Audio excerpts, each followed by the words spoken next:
Wake up, wake up, wake up.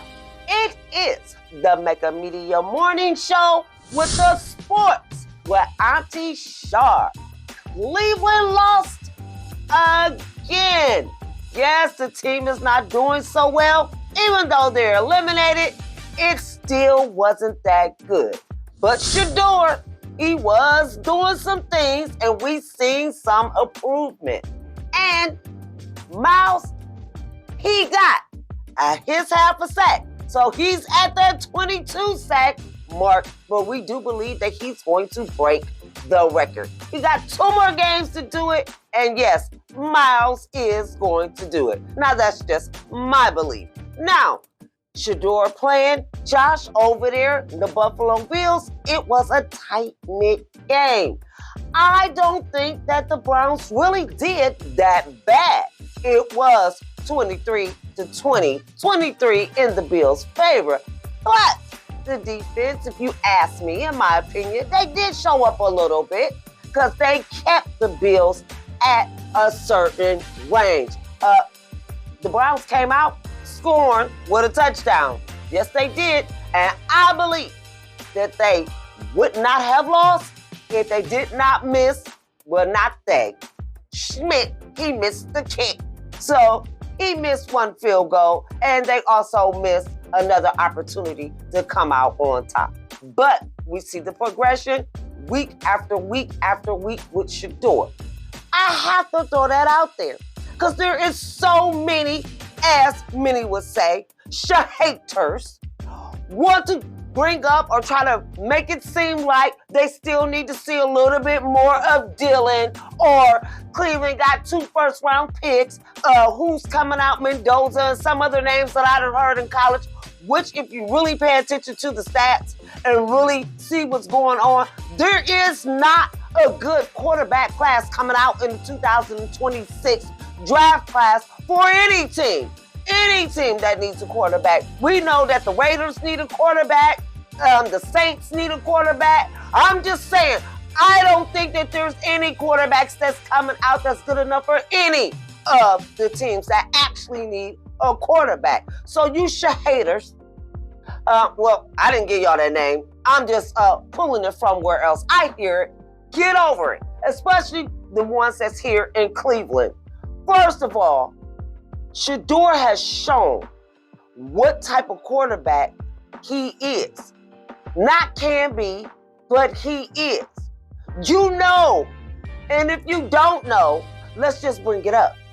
Shedeur is showing progression week after week after week to the point where there is a lot of people, my husband included, even a lot of the sports talk radio here in my area, believe that Stefanski and them got a leash on him and not letting him throw those balls. You'll hear the fans call in and talk about how they see Shedeur is playing Stefanski football, or playing the way Stefanski wants him to. If that be the case, then Shedeur is helping Stefanski look better. If you ask me, because we know what he is capable of. Cleveland is not that bad. I am hearing everything that they're talking about. Yes, the offensive line is trash. It's been trash for years. But they got some good rookies on the roster right now. Listen, Sean Junkie, the rookie here in Cleveland, he got hurt. But guess what? Even though he had a fractured what is it called?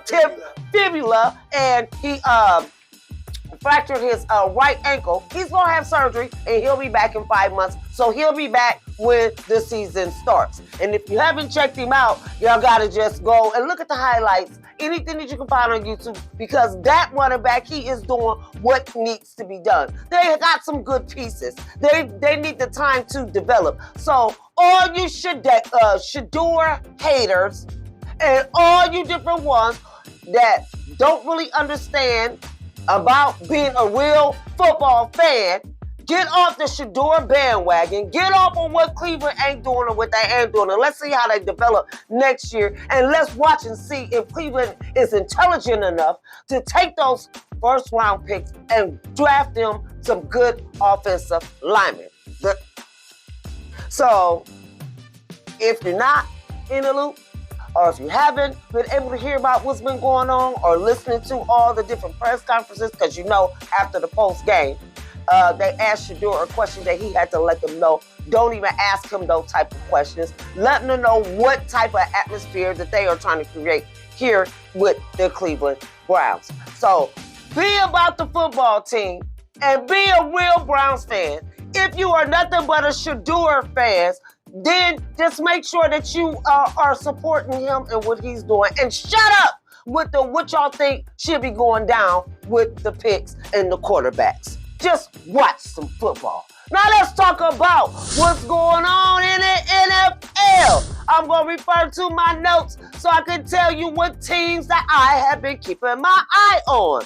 Let's talk about the LA Chargers and the Cowboys. So the Cowboys lost 17-34 to the LA Chargers. Cowboys, you are out. And I'm glad you are, because your owner, boy. They talk about, I gotta bring it up. I have to say it because this is just funny to me. Now they talk about how Shedeur is Daggers and all the different things he say. What about the owners of the Cowboys? Talking about next year, them getting back to being who they need to be and going to the Super Bowl. And they ain't been to the Super Bowl in eons. He needs to sit down and let it go, and he needs to stop being up in the forefront. I hear different people complain about other coaches who don't say nothing, or other GMs or other owners, but this one right here, the Cowboys owner, he's enough for me for the owners to be talking about what the team is about. He ain't coaching nothing or anything. He'll tell you that, he makes all the decisions and he does the picks, and I think if it's one coach that y'all want to talk about, or one owner that want to talk about that needs to sit down and not say nothing, it needs to be Jerry. He needs not to be saying nothing, because it seems like to me, the more he talks, the more the Cowboys lose. So America's team is not going to the Super Bowl this year, and I don't think they're going to go next year either. I'm just saying, Cowboys, sit it on down. Let's see who else. Let me look over here at my notes. Oh, the Steelers winning 29 over the Detroit Lions, which is 24. Now, some would think that it was a fluke for the Steelers to win, because they took the touchdown back from the Lions at the end of the game with the Steelers. So, giving the Steelers another winning season. Okay, now, that's what some say. I kind of see it that way too. But the Steelers, they were doing some defensive things that we would expect the Steelers to do. I was looking for the Lions to do a little bit more this season than what they have been doing, so it's been a little bit of disappointment. So right now, the Steelers is on top in the AFC North of their division as the Ravens lost again. So that made the Steelers be on top. Let's see who else I am looking at. Oh, yes, this was a surprise and an upset to me. Now, this is just to me. We got the Jaguars winning 34 over the Denver Broncos, which is 20. Now, Trevor Lawrence is showing that the Jacksonville Jaguars are here. I heard Ocho Cinco say on Nightcap that the Jaguars got to where they are with Trevor Lawrence, and he said that it was a real expensive car, that it was still in the garage. Meaning, talking about they got there and Travis Hunter is not even playing this year. So basically, they're gonna be doing whatever they need to do next year. But Trevor Lawrence, he is here to stay. I was listening to different ones that were talking about when he was drafted a couple years ago, and he was that number one pick, that he wasn't showing anything. Well, guess what? He has gotten into the stripe of things, and he's letting you know what it is and how it's getting down. Because right now in the AFC, which is wide open for that number 1 seed, right now, he is a good threat. Now let's talk about what the playoffs look like right now before these upcoming games come up in this holiday season. I want to go click over here on my computer so I can make sure that I give it to you in the raw and in the real. Okay? All right. So right now, the only ones that we know is not fighting for a position right now is in the AFC, it is the Broncos. They're going to have a bye, so they don't have to fight it out with nobody right now. And in the NFC, it is the Seahawks. So at this particular time, how the picture is looking, it would be the LA Chargers and the Pittsburgh Steelers, the Buffalo Bills and the Jacksonville Jaguars, and your wild card will be the Houston Texans and the North England Patriots. That will be an interesting game. In the NFC, we have the LA Rams and the Carolina Panthers. I haven't really been on the radar with them. I'm going to watch that game.